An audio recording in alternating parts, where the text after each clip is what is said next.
de notre rédaction qui nous font bien entendu le compte-rendu de ce début de séminaire.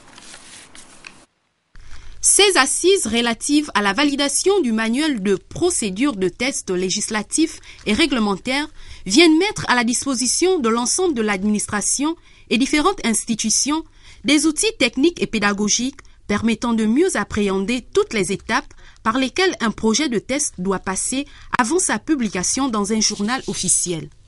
Les acteurs de ce secteur doivent donc s'approprier cette procédure vu l'intérêt accordé à la législation dans notre pays.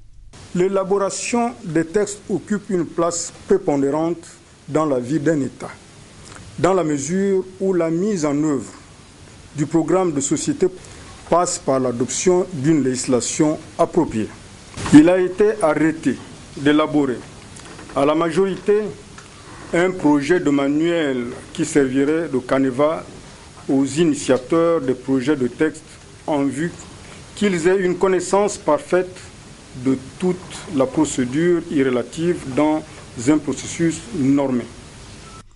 Cette procédure législative et réglementaire vient également résoudre un ensemble de difficultés dans le travail législatif. Les dysfonctionnements constatés, notamment le déficit de coordination du travail législatif, aussi bien au sein du gouvernement qu'au niveau de ses rapports avec le Parlement et les autres institutions impliquées dans l'élaboration des lois, seront corrigés. Un processus, quand il n'est pas bien huilé, évidemment, le chemin est difficile. Donc, nous avons demandé à tous qui sont là de s'approprier cette procédure législative pour non seulement respecter les délais, mais aussi pour présenter des documents qui ne souffrent d'aucune contestation, non seulement en Conseil des ministres, mais également au niveau du Parlement. Rappelons que ce séminaire de formation sur la procédure législative et l'organisation du travail parlementaire, qui s'étend sur 2 jours, a fait suite au séminaire d'information sur la procédure législative et le travail parlementaire organisé du 3 au 4 novembre 2011 à Libreville. Nous recevons un invité dans cette édition d'information. Il s'agit de Monsieur Gueniche Axel Mbina. Il est chargé de la communication et des relations extérieures de l'association des anciens étudiants gabonais du Mali. Bonsoir monsieur. Bonsoir monsieur Mathieu Koumba. Alors, qu'est-ce qui vous amène dans notre studio ce soir? Bien, déjà je vous remercie de l'opportunité que vous m'accordez de pouvoir communiquer à l'ensemble de mes compatriotes. Donc, voilà. Donc ce qui m'amène ce soir chez vous, c'est juste donner une information à mes anciens, à mes compatriotes, donc mes anciens étudiants gabonais du Mali, suite à la commémoration du 52e anniversaire de la République du Mali. Oui. Voilà, en dépit de la crise que ce pays traverse actuellement. Donc nous, les anciens étudiants ayant étudié au Mali, voilà, aimerions les assister dans cette période-là. Histoire de booster un peu leur morale. Exactement. Voilà. De leur apporter cette petite chaleur qui est confortable. Exactement. Voilà. Donc notre marque de solidarité, de soutien et d'amitié à ce peuple qui est très ouvert. Il faut le reconnaître, très ouvert. C'est un pays de grand cœur et d'hospitalité. Et donc nous en de grande culture également. Exactement. Avec tous ces objets d'art et ces éléments culturels qui sont détruits d'ailleurs à Tombouctou. Et toutes les autres villes du Mali. Exact. Bien. Alors, qu'est-ce qui va constituer justement cet événement? Qu'est-ce que vous avez comme activité? Oui, au sein de l'association, les anciens étudiants devraient se retrouver le 22, parce que c'est le 22 septembre. Le 22 septembre, donc ce samedi, après-demain, voilà, à l'ambassade même, située aux 3 quartiers, Batterie 4, voilà. Après l'église Saint-André. Donc nous demandons simplement aux anciens étudiants d'être là au plus tard à 9h. Voilà, à 9h pour une information et puis prendre part aux activités qu'organise l'ambassade. Simplement, voilà. Bien. Donc vous avez un dernier mot peut-être? Un appel rapidement? Oui, juste un numéro de téléphone pour pouvoir permettre à ceux-là qui n'ont pas reçu les textos écrits de pouvoir au moins avoir un peu plus d'informations. Voilà, il s'agit du 06, voilà, 06 36 60 23. 06 36 60 23, d'accord? Voilà. Bien. Écoutez, monsieur Gueniche Axel Mbina, Oui. nous vous remercions d'être passé, mais vous restez... C'est moi qui vous remercie, monsieur Mathieu Kumba. Merci encore. Pour vous rester un peu avec nous, juste pour parler justement de cette jonction d'efforts entre la police et la gendarmerie pour constituer une unité spéciale donc, et c'est le ministre de l'Intérieur, Jean-François Ndongou, qui vient de le révéler à la presse, c'est-à-dire les éléments de la gendarmerie et de la police nationale qui vont constituer une seule unité spéciale. Les anciens donc les anciens éléments qui constituaient l'unité spéciale d'intervention seront donc reversés à la force de police d'intervention, là-bas où ils vont continuer donc à exercer leur mission, suivant ce que Jean-Augustin Ndiengui et Victor Mondonga, qui était au cœur justement de cet événement, nous ont rapporté. La présence en ces lieux abritant les locaux de l'unité spéciale d'intervention du ministre en charge de l'Intérieur traduit la volonté du chef de l'État de rendre plus efficientes les missions de sécurisation des biens et des personnes en République gabonaise. C'est donc pour mieux lutter contre le grand banditisme qu'une nouvelle unité spéciale vient d'être créée sur instruction du président de la République. Dans son souci permanent de rendre nos missions plus pérennes et plus efficientes, il a pris une unité spéciale chargée de lutter contre le grand banditisme, afin de mieux protéger nos concitoyens. Cette unité sera composée des éléments de la gendarmerie et de la police. Elle sera commandée par un officier supérieur de la gendarmerie et secondée par un officier supérieur des forces de police nationales. Cette unité spéciale sera basée désormais ici. Je rappelle par ailleurs que l'unité spéciale va avoir des missions spécifiques. Ces missions ne viennent pas oblitérer les missions traditionnelles des forces de police nationales. Il s'agit d'une unité complémentaire pour mieux remplir notre mission. Restera donc à cette nouvelle unité de traduire dans les faits la nouvelle vision des plus hautes autorités en matière de sécurité.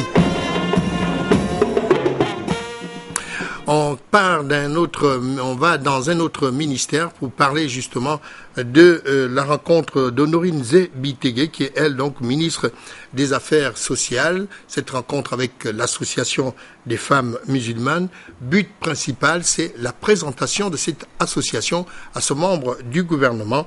Le compte-rendu est de Balbine Ntsam Omba et Marlise Mung. Pani signifie en langue haoussa ce qui est utile et profitable à tous. L'association féminine en Pani a vu concrètement le jour le 26 février 2011 à Libreville. Bien que le socle soit représenté par les femmes haoussa, l'association reste ouverte à toutes les composantes féminines de notre pays. Elle œuvre dans les domaines de l'éducation de la jeune fille, de la solidarité, de l'entraide, de la promotion des droits de la femme, de l'éducation à la citoyenneté, de la lutte contre la précarité et du soutien aux activités génératrices de revenus. Le secrétaire général a décliné, lors de cette rencontre avec le ministre, les grandes lignes du plan d'action de son association de l'année 2012-2013. Très succinctement, notre plan d'action pour les périodes 2012-2013 prévoit également le soutien scolaire des jeunes filles, la mise en place d'un programme d'alphabétisation des femmes, l'aide aux enfants abandonnés et aux personnes de troisième âge, la poursuite de l'accompagnement des femmes dans les micro-projets. Madame le ministre, à la lumière de ce qui précède, comme vous le constatez, Madame le ministre, nos ambitions ainsi que nos préoccupations sont grandes. En réponse, Madame le ministre s'est dite ouverte aux femmes et prête de leur apporter sa contribution pour le bonheur de l'association. À la Direction générale de la promotion de la femme, il y a un service qui s'occupe du microcrédit.